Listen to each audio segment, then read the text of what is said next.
नमस्ते, मेरा नाम प्रियांशु जोगुड़ी है। मैं कक्षा शास्त्री प्रथम वर्ष में पढ़ता हूँ और आज हिंदी साहित्य यूनिट 4 में राम भक्ति काव्य के बारे में बता रहा हूँ। राम भक्ति काव्य भक्ति काल के सगुण भक्ति धारा की एक महत्वपूर्ण शाखा है, जिसमें राम के सगुण स्वरूप की आराधना की जाती है।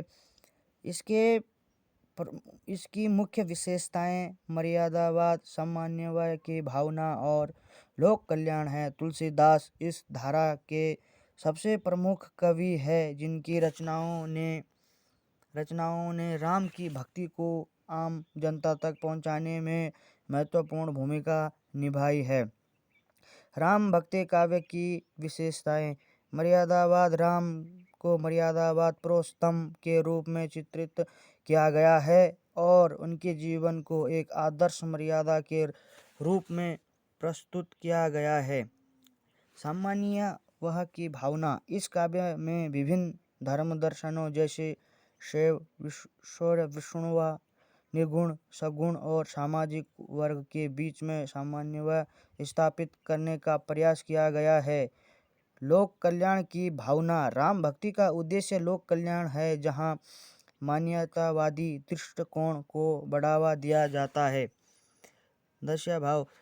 कवियों ने राम के प्रति अन्य प्रेम और दास्य भाव, सेवक भाव की भक्ति को प्रमुखता दी है। लोक भाषा का प्रयोग। रामानंद जैसे सुधारकों के प्रभाव से राम भक्ति काव्य की रचना लोक भाषा में की गई है, ताकि आम जनता इसे समझ सके। रस और अलंकार।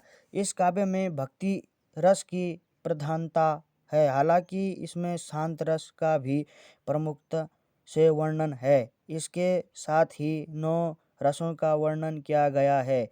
विभिन्न काव्य रूप।